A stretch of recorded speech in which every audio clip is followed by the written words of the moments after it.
Well, I'm down here in Corpus Christi, Texas today in the end of February. The wind is about 25 miles an hour or so, and the water temperature is maybe 59 to 60, which can get kind of cold.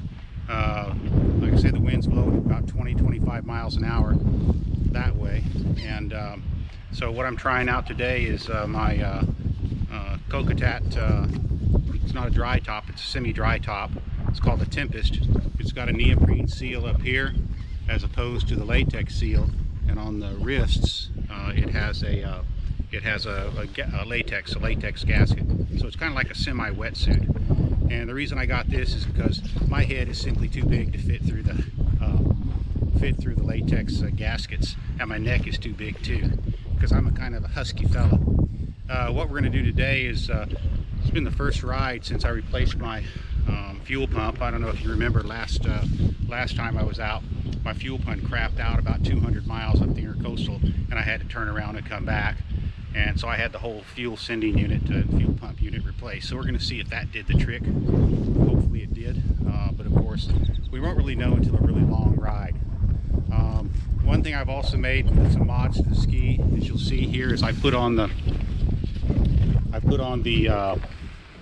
PWC collars.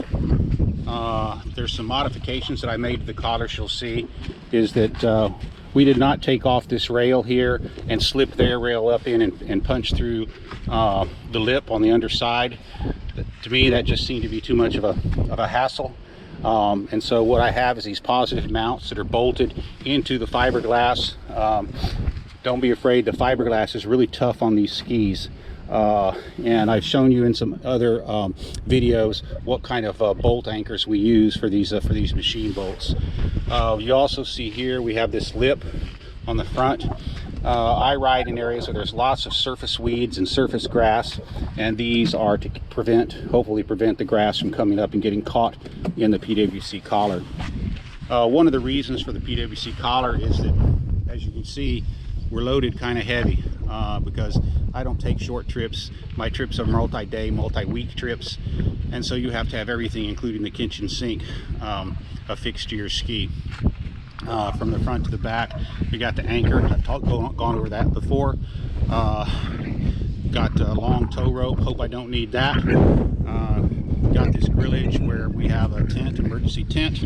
We have also over here some emergency removal gear for the prop. This ski does not have the intelligent debris-free removal on it, which I wish it did, because I remember one of my friends just made the long trip all the way around the Great Loop, and he said he used his debris-free 15-16 times and it worked great. For me, every time I have something caught up underneath, which in South Texas there's a lot of weeds, you have to get out into the water and up under the ski to pull them out. We have also my fuel bladders, my fuel bags, and we can carry up to 6 of those things. I can carry about 50 gallons of fuel and one load, including the load that comes with the ski. This here is a completely waterproof Pelican box that contains my emergency gear that just simply can't get wet. And so this is completely sealed. Back in the back here we have the locker, and on the inside we have a Yeti bag, a Yeti duffel bag, which is completely waterproof. Not water resistant, but waterproof.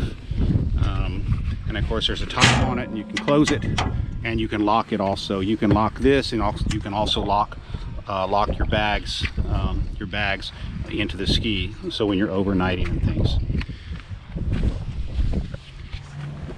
So that's about it. We're going to test and see how this works, because I've been riding before when it seemed like it was like 80 degrees, but the water was cool, like 60 degrees.